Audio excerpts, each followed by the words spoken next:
अस्सलामुअलैकुम जी, कैसे हैं आप लोग? सब ठीक ठाक है। एक दफ़ा फिर वेलकम टू तनवीर सेज़। और जैसा आपको पता है कि पाकिस्तान की जो सूरत हाल है वो बहुत बुरी है, अच्छी नहीं कह सकते क्योंकि बहुत टफ़ टाइम था पाकिस्तान के लिए। जैसे मैंने कल रात को जो वीडियो बनाई थी उसमें भी बोला था कि पाकिस्तान के लिए जो जो आज का जो दिन है वो टफ़ हो सकता है क्योंकि उनके जो बैट्समैन हैं दोनों बहुत सेट है। क्रॉली के 200 होने वाले, 200 के नज़दीक है, बटलर के 100 होने वाले।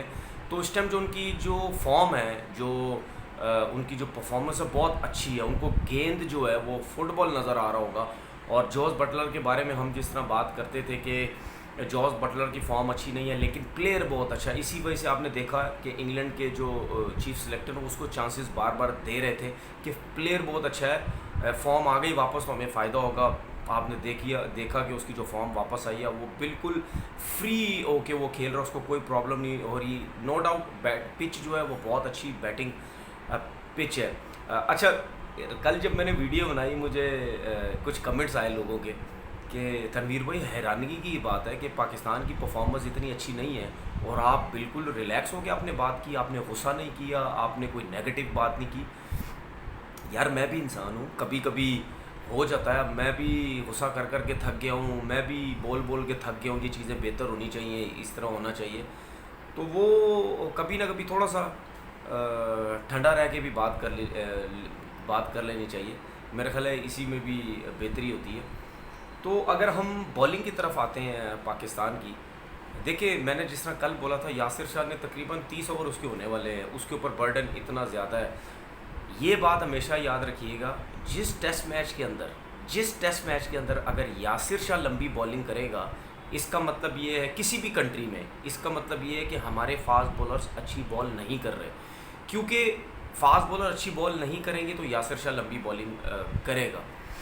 अब हमने करना क्या है, हमारे पास नया बॉल, अभी 10 ओवर हुए हैं, नया बॉल है हमारे पास। अब हमने बिला वजह का अटैक नहीं करना है। हमने कल अटैकिंग बॉलिंग करनी थी जब हमें ज़रूरत थी, हमने नहीं की। क्योंकि आपने देखा होगा स्पिनर्स बॉल कर रहे हैं, सिला कहीं भी नहीं लगा हुआ। यार सिला लगा के रखें क्योंकि उसमें फिर बैट एंड पैड के चांसेस होते हैं, सिले पे बॉल जा सकता है। देखिए सबको पता है कि क्रॉली और जो बटलर है, चले हम समझते हैं कि बटलर के ऊपर चले आप नहीं रखते क्योंकि बटलर बहुत खुले शॉट्स भी कभी खेलता है, लेकिन क्रॉली के ऊपर फिर भी आप ट्राई कर सकते थे। इसका मतलब ये नहीं होता कि अगर कोई प्लेयर 100 पे खेल रहा है या 150 पे खेल रहा है आपने सिला नहीं रखना, ऐसा नहीं होता है। आपने सिला भी नहीं रखा हुआ, आपने कवर भी पीछे रखा हुआ है, कभी पॉइंट पीछे कर देते हैं, आपने स्क्वायर लेग भी पीछे लिया हुआ है, मिड ऑफ भी पीछे लिया हुआ है। तो जब आप एक 100 किए हुए बैट्समैन को अगर आप ये फील्ड सेट रख के स्पिनर पे गेंद करेंगे तो वो तो वैसे ही आउट नहीं होगा, उसको पता है कोई है ही नहीं कैचिंग पोजीशन पे, मैं तो आराम आराम से सिंगल करता रहूँगा। तो ये इन चीज़ों को बेहतर करने की हमें ज़रूरत है। उसके बाद नसीम शाह हमारे पास एक फास्टेस्ट बॉलर है, 90 प्लस पे उसने बॉल की है। अब हमने क्या करना था कि आउट नहीं हो रहा, ज़रा आओ ना राउंड द विकेट, आओ उसको टप्पे करवाओ, सिले पे रखो, स्क्वायर लेग पीछे रखो, शॉर्ट फाइंड लेग रखो, कुछ करो कि उसको ये पता चले कि तेज़। यार 90 पे अगर कोई बॉलर बॉल कर रहा है ना, बैट्समैन की दुनिया हिली हुई होती है। अच्छा उसके साथ क्या होता है, सिर्फ आपने बॉल करनी नहीं होती, उसके बाद जैसा मैंने कल बोला बाउंसर मारा गए, उसके बाद आंखें दिखाओ, देखो उसको, फील्ड आपने वो कैचिंग पोजीशन पे ली हुई है, आप अटैकिंग बॉलिंग कर रहे हो, आपकी बॉडी एग्रेसिव है, आपका रनअप तगड़ा। जब आप ये सब चीज़ें मिल के आप जब बैट्समैन को बॉल करोगे ना, वो बैकफुट पे जाएगा, उसको पता लगे चार्ज अप हो गया बहुत ज़्यादा, अब ये मेरे को छोड़ेगा नहीं। ऐसा बिल्कुल नज़र नहीं आया। अगर नसीब ने ओवर द विकेट भी बॉल की है, बाउंसर्स बाहर थे, ऑफ स्टंप पे बाउंसर जा रहे थे। बॉडी पे लेके आओ, बॉडी पे जितना बॉडी पे लाएगा वो मारने भी जाएगा तो ग्लव्स लग के कॉर्ड बैंड हो सकता है, खड़ी हो सकती है बॉल, फाइन लेग पे स्क्वायर लेग बॉल जा सकता है। अगर आप उसकी रेंज में दे रहे हैं, ऑफ स्टंप से बाहर उसको दे रहे हैं, आपने देखा होगा वो कितना अच्छा मार रहा था, मिड विकेट की तरफ नीचे भी दबा रहा था। जब आप बॉडी से हट के बॉल करते हैं तो वो बैट्समैन को बॉल दबाने में बहुत आसानी हो जाती है क्योंकि उसको रेंज मिल जाती है ना, दबाने में आसानी होती है। तो ये सब चीज़ें हमें देखनी पड़ेंगी।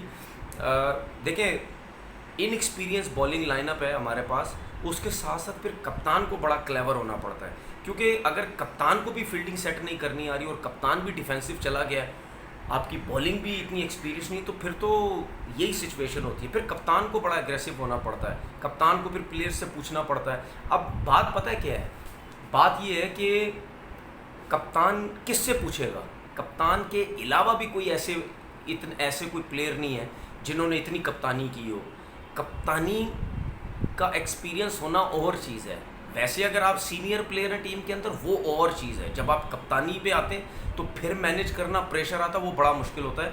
तो अज़हर अली के पास कोई ऐसे प्लेयर नहीं है इस टाइम जिन्होंने जो कप्तानी भी कर चुके हों पहले, वो ग्राउंड के अंदर है और वो बड़े अच्छे तरीके से अज़हर को भी बता सके। ऐसा नहीं है, तो अज़हर की तरफ से प्रॉब्लम है, उसको ख़ुद भी कप्तानी की मुश्किल हो रही है, बॉलिंग भी एक्सपीरियंस नहीं है, प्लेयर भी कोई ऐसा सीनियर नहीं जो उसको बता सके।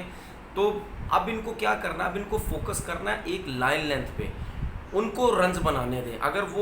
अगर हम लाइन लेंथ पे ही रखेंगे तो हमें चांस मिलेगा विकेट का।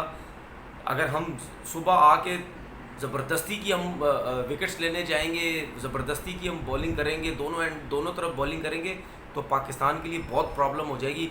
बहुत से लोगों से जब मैंने कल पूछा कि कितने रन होने चाहिए पाकिस्तान, किसी ने बोला 400 रन, किसी ने बोला 450 रन, किसी ने 500 बोला, किसी ने 550 बोला। जिन लोगों ने जो कमेंट दिए वो अपने हिसाब से बिल्कुल सही बोला, क्योंकि जो अभी इस टाइम पाकिस्तान की इंग्लैंड की पोजीशन है वो इसी टाइप की है। मुझे तो कभी ना कभी ऐसा लग रहा है कि जिस तरह वो खेल रहे हैं वो सिर्फ डिक्लेयर ही ना करने पे चले जाए, क्योंकि उनकी जो बैटिंग फॉर्म है वो बहुत अच्छी लगी और बड़ा अच्छा यूटिलाइज़ किया उन्होंने। लेट्स सी, देखते हैं कि पाकिस्तान आउट कब करता है और पाकिस्तान को जब बैटिंग आती है, मुझे तो बड़ी उम्मीद है भाई कि पाकिस्तान की जब बैटिंग आएगी पाकिस्तान भी अच्छी बैटिंग करेगा, क्योंकि बहुत अच्छी बैटिंग पिच है। इंशाल्लाह ताला फिर हाजिर होऊंगा मैच के बाद।